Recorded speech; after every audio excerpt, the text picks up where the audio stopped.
welcome to the Drought&Proud podcast. My name's Chris. And my name is Nick. Wow. Hey, Nick, that's a nice hat you got going on there. Hey, yeah, it is. You know, I got this hat. It's a hat from my school, but it's like a vintage, right? It's my brother's hat that he wore because I steal his clothes sometimes because I'm like a little homeless kid. I don't know why I'm saying that. You must feel special. I am hating myself as I'm saying this. That's great. Anyways, it's a super cool hat, and they don't make them anymore. I'm so vintage, straight up hipster. But funny thing about this hat, though, I wore it like one time to school. Like just like the very first time I've worn it. Yeah. I got a lot of attention for it. I had probably like 10 people ask me either where I got it or like they were just like, oh yeah, nice hat. Like even one of the vice principals was like, oh yeah, nice hat. Like, is that an older one? Like, where'd you get it? And I was like, oh, it was my brother's. And he's like, oh, what year? And I was like, oh, blah, blah, blah. And he was like, oh, wow, you're so cool. Thanks. Suck my dick. Okay, wow. Well, let's talk about something that matters now, okay? Oh, damn. Okay. So we went to Warner Brothers and Legends. Oh, we went to those studios. God, we did. And how fun was the Warner Brothers studio? Warner Brothers sucked. Okay, let's be real. Don't just say it sucked ass just because. Okay? Did you have fun? I mean, I thought it was interesting. Like going on the different sets and seeing all this other stuff. Okay. Looking at the stuff was hold cool. up. I am talking. We gotta give them some background. Okay. To explain what we're talking about, we went to the Warner Brothers studios and we went on their backlot tour, right? So that's one of the things we did. Now continue with what you were saying. Okay, so we went on a couple different sets. We went on the old set of the Annie movie about the one with the little girl with the red hair, you know? And then we went on a couple different places, like around a city kind of scape. And then we went on the set of Fuller House and got to see that. And then we also got to see, what else did we get to see? We got to see that crime show TV. I don't know what it was. It was the Lethal Weapon TV show. Oh, well, I haven't seen it. But we got to walk on all those different sets and everything like that, and got to see how stuff worked, and I thought it was interesting. Just like building sets for those was pretty cool, because like all those hardwood floors that you think are real, they're not. I'll tell you that right now. They're painted. They're painted on the floor. I mean, being completely honest, I did enjoy seeing how they did things. Yeah. And I was like, oh yeah, that's really cool. But I really wasn't a fan of the parts of the tour where it was just kind of like, this was filmed here. Yeah. Oh my god. I was kind of like, I don't care where it was filmed. Yeah. Like, I don't know. Like my least favorite thing on the tour was probably going to the Batmobile Museum.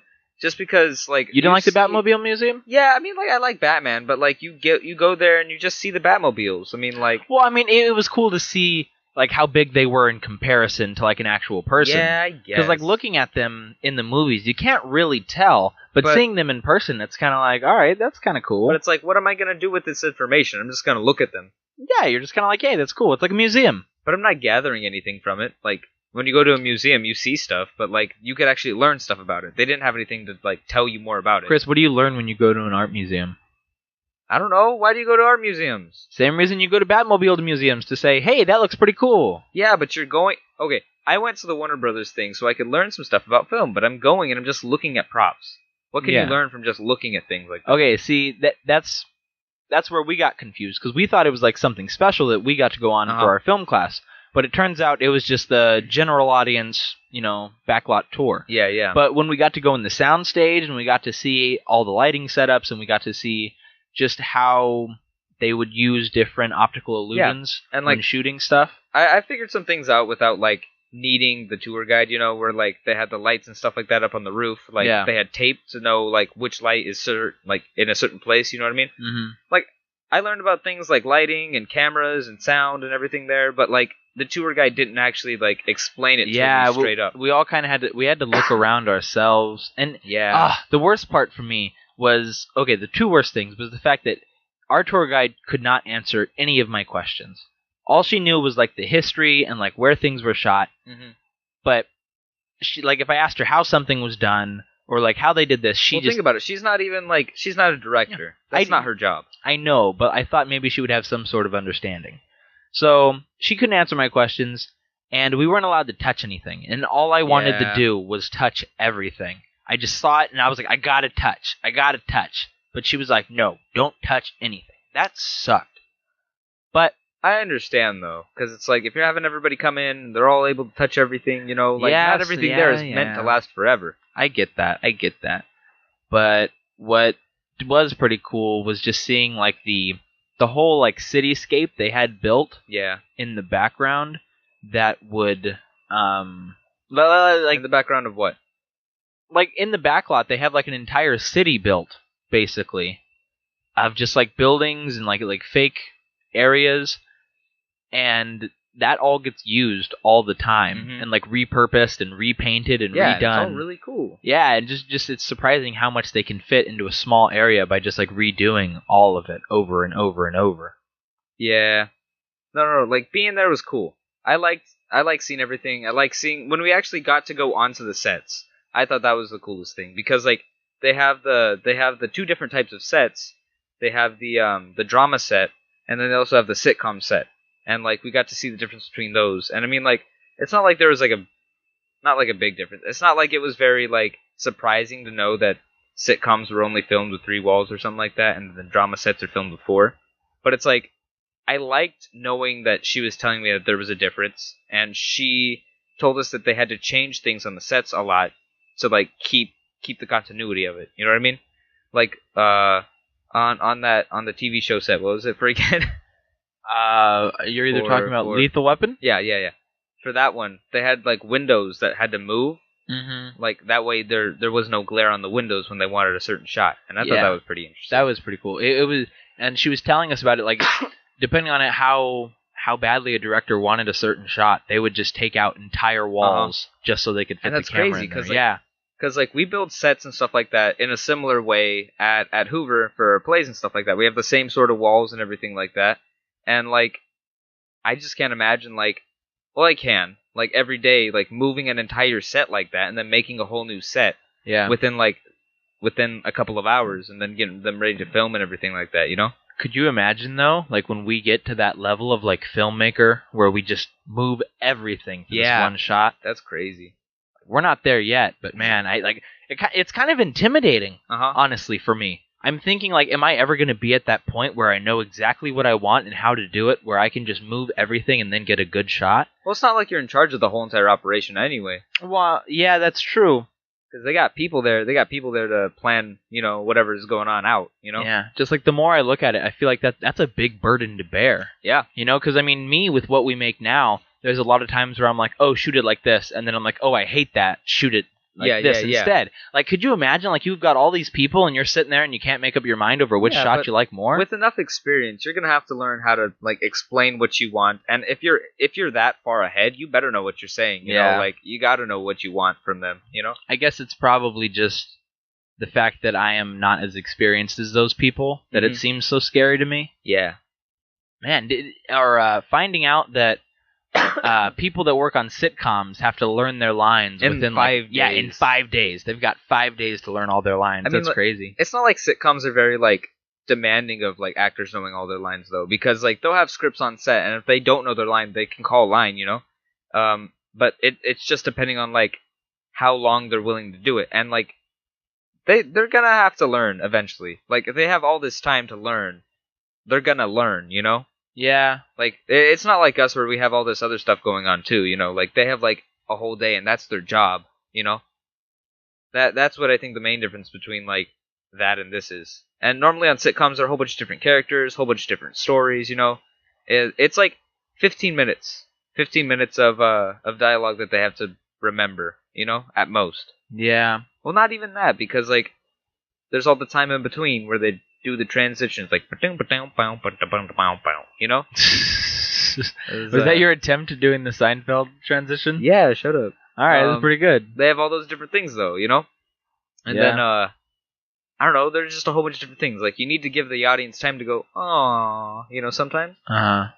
So, like, they're probably, each character is learning at most 5 minutes of dialogue. Mm. Yeah, because you can't have a sitcom of someone just talking, Yeah. No monologues. There's no real monologues in sitcoms, that's right. Yeah. Sitcoms are kind of like, and then I said, where's the shower head? Yeah, that kind of thing. Where's the shower head? Yeah, I don't know. Whereas, like, in movies, you got things like, blah, blah, blah, monologue I can't think of right now. Oh wow, that's a good one. I'm pointing a gun at you. I don't know. I don't know. I find it really interesting, like the whole entire aspect of going on set and seeing what was going on. Yeah, and that's not true. even the final product. You have to go into post-production and fix it too. And I wonder how long that takes. You know. Speaking of post-production, yeah, it's a good old little. Don't mention it. Why? As soon as you point out your transition, it kind of ruins the transition. No smooth transition here. Anyway, so after we went to the Warner Brothers thing, Chris and I were kind of like, yeah, that's cool, but it wasn't what we were expecting. And then after that, though, we got to go on a private tour of Legendary Productions, right? Whoa! The big international company that's made movies like the newest Godzilla was made by them. They made Kong. They made the newest. They made the Great Wall. Yeah, they made. What else did they make? They made Warcraft. They made the Warcraft movie. They made the Great Wall movie with Matt Damon. They made the newest King Kong movie, and they've made Pacific Rim. Yeah, that was made by them. They're working on Pacific Rim 2. Yeah, they're working on Pacific Rim 2 right now, and so we got to go through their headquarters. And we got to see all the post-production editing stations and all that kind of stuff. It was amazing. And like, to be honest, I think we were like some of the only people that were excited about that. Everybody else was kind of like, everyone else was whatever. just kind of like, this is cool. Yeah. Remember when we were on the Friends set 10 minutes ago? Wow. No, it's all about the other stuff, you know? Like, post-production is something that I find really interesting. Yeah. And I wish I knew more about it. Like, I wish I knew how to edit a little bit more, you know, like, but the restrictions of the editing is, money too. The editing equipment that we have and like the programs that we have. You know what pisses me off is that I have Adobe Premiere. I just can't run it. Because I just your can't. Computer just doesn't work with it. Yeah, because like my laptop is kind of, it just doesn't have the RAM and whatnot. But then on my desktop, I was all excited about it. Yeah. Come to find out, that shit can't run. Like it can run it, but it turns it into a brick. Basically, I'm like, all right, nice, it's up and running. You know, I got this going here, and then it crashes, and I'm like, oh, all right, then that's fine. Yeah, I gotta upgrade my shit, dude. Yeah, what's it called? But the place there, their editing stations, they had like big old desktop computers, and they had all towers. These things, and they're all like, man, we edit videos in terabytes, man. And I was like, what? Dude, fuck it. That's because when they do it, it's not compressed at all. Yeah, they have a whole bunch of like, oh my gosh, it's so cool though. Like they're editing all that stuff and they're showing it on like a projection screen like daily. That's fucking cool. That's crazy. Like, dude, imagine your job. Okay, so from the time that a movie is done being finished, done being filmed, I mean, like, the editors have about 50 days to get that entire thing put into a first draft of the film so the people who paid for the film can watch it. Yeah. And I'm just like, it takes me like an hour to edit like a 10 to 15 minute video now. Like, dude, these guys are working all day. Keep in mind there are multiple editors, plus you can edit. Well, he was talking about it, and he was saying that the like actual like editors that they have for the movie is like one, and then 2 assistant editors. Oh, right, you're right. He was saying there are really that. like 3 people working on a project at a time. Keep in mind they can edit as the movie's being made. Yeah, true. But it's like, I don't know, like that's a lot of work for those 3 people. You got to think of the basic editing that's just cutting, transitions, and then there's there's like CGI, special effects and CGI, that shit is crazy. And then, like color grading and all that kind of stuff. Like they have a whole team on that, but it's like, dude, for like the people who are putting it in order and like trying to make sure that the transitions are smooth and all that kind of stuff. Because like I don't really know too much about like CGI and all that kind of stuff, but yeah, and I was just thinking about how like in action movies and like in other movies with different effects, there's a lot of CGI, and it kind of blows my mind how much CGI there is, and I'm just thinking like, man, I'm doing stuff without any CGI. Sorry about that. I'm just trying to focus on the angles and stuff and trying to make it look nice, and I'm just like, man, could you imagine like trying to add in all the CGI in my head and still try and get like a really good picture? Like it makes me scared to make a movie with a bunch of CGI, you know? Yeah? You making the CGI? No, not me personally making the CGI, but if I was directing a film, I don't know how directors do it. Like when you direct a film, do you just go, all right, this is really good. Now I want you guys to put in a robot or something. Most of it is all like it's prepared beforehand. So where they have like what's it called? The storyboards with all the stuff, you know? But like there are certain directors like Michael Bay, he takes things and he's all like, let's just film it, and I'll see it. I'll see it in my head, and I'll draw it up for you guys later. So like Michael Bay, he shoots the Transformers movies as if the Transformers are there, but he's the only one that like sees them. You know what I mean? Are you serious? Yeah, that's how Michael Bay shoots. He shoots the films and he tells the people what to do, and he knows what's going to be showing up on screen. But like he takes the notes and he'll give them to the editors later. That's kind of an asshole thing to do. Like just for the actors. Like, could you imagine, like, Optimus Yeah. Prime is right behind you, all right? And then so he's going to be coming down from over there, and I want you to look over there. And I don't know why I'm doing him as an Australian, but in my head I pictured him as an Australian because Australians are fucking cunts. And he's just like, all right, I want you to look over there in that corner. It's coming down on you, right? You got to roll, and you do that, all right? No one understands what you're saying. Yeah, man. and it's just kind of like, what am I supposed to look at? What am I supposed to run away from? How do Hold I on, look hold on. scared of nothing? Nick, let me do mic check. Mic check. Mic check. Mic check. Okay, we're good. Jesus, I man. needed to do a mic check because I didn't know if my mic was working, and it is. So yay, All right, mic check successful. but yeah, like I can imagine how tough that must be on the actors. Yeah. But I guess if they Well, are professionals, If they're professionals, they'll just do whatever they tell them to do. Like blocking is blocking no matter what. But it's like it for the people who are editing everything, he just kind of tells them, just put them in right there and have them jump across the building. You know? wow, Like, some people, I've heard people talk about it, and, like, he doesn't really, like, write down notes, but he'll, like, have them in his head, and then he'll tell the editing staff later. And, like, that's a lot of work, especially with, like, all of that. He must be very, like, very prominent in the post-production phases of all that, of all his movies. you yeah, know? like I wonder if Industrial Light and Magic has like a little folder just for Michael Bay. I don't know. Who Like, knows? Shit, Michael Bay wants. Michael Bay didn't work at Legendary Studios, though, so yeah, no, let's get back to that. Michael Bay works for IMAX. Who did not we meet? IMAX. What was his name? His name is This guy's name is Jake Rice. Jake He's Rice. I knew the Rice part. He's going to be the executive producer on Pacific Rim 2. Yeah. I think it's executive producer. Yeah.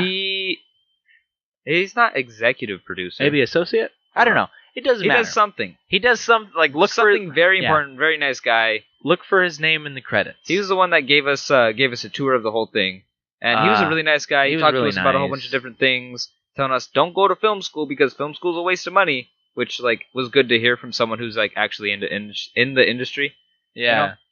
Who's like the film school won't do anything for you, you know? It was just really cool to hear about his experience and how he got from point A to point B, and just like how he started his climb, I guess. And it made me really so inspired because I was like I don't expect to be a millionaire or be a superstar on day one, but the idea of just that climb up to the top, like that sounds dope. Yeah. And as we're leaving, we're just like, we're gonna make so many movies. Yeah. Yeah. And we were like writing a sitcom or something on the bus on our way home, and so that was pretty chill. I don't know if we're actually gonna make that. Like, Dude, yeah, we are. We're hella gonna make that. I'm gonna make it happen. Are you? Yeah, right now. Here, Do it. let's do the lines. What are you talking about, Morty? Morty. I'm talking about, Morty? not. Man, Rick and Morty, it's still on my mind ever since last week. Oh, the Rick and Morty though, that was pretty spicy. There's so many Szechuan sauce like pictures and stuff Yeah, like that. hey, if Everyone's you talking about guys- Szechuan sauce. If you guys have not seen Rick and Morty, Rick and Morty is a really good show, and you can pretty much start with any episode, and you'll just get sucked right into it. It Yeah, goes in order. Yeah, I know it does go in order, but I'm saying like when you first start out, if you watch No, any episode, Watch it in order. yeah, I know. I'm like, You can watch any episode and like it. It's like one of those shows, but when you watch it in order, you get the full experience of what's going on in the show. yeah, that's true. But it doesn't matter what episode you watch, you're gonna like it. That's what I'm saying. Oh, okay. But start with the first one. I actually think I had this think the worst idea- one would probably be like, not the worst, but like it's not the best. You know, Well, what? the pilot for Rick and Morty. Yeah, I mean, It's not the best. I watched it, and there's like some clear differences in what's going on, but like that's what a pilot is. You know, like yeah. the original It's pitch. kind of just like the test. Like, hey, check this out, Yeah. man. I want to pitch a TV show. Wow, do it. All right, Chris. Okay. There's a guy. He's got a hat, and he's got a clipboard, and he's walking. He's going to meet his aunt, Oh yeah. and his aunt just voted for this new legislation that's going to end nuclear testing in England. Oh wow. And so I'm pretty sure. no one cares now. So they're all British. Yeah. And they've got a cat named Cupcake. Wow. And they all wear suspenders and bow ties, and they have a really trashy room. Stop talking about my room. They live in a really trashy place. Whatever. And they're just like, all right, Mom, Auntie, we just lost all the people who were watching. We gotta go vote for the nuclear. Blah, Nick, blah, no blah, one's blah. watching anymore. But no, Chris, it's all your fault. I'm trying to pitch a TV show. You're trying to pitch a TV show. I want to make You're money. ruining everything. Why? Here, let's go. All right, I'm done. All right, bye. Bye, guys. Love you. If you want to hear more about our TV show, check out the check next out video. rickandmorty.com at season 3 episode 1.com. And also check out our new TV show. It's coming out pretty soon. Called Rick and Morty. No, it's not. We're making a sitcom episode. It's Look at this duck, it's pretty cool. I wish that I could be this cool.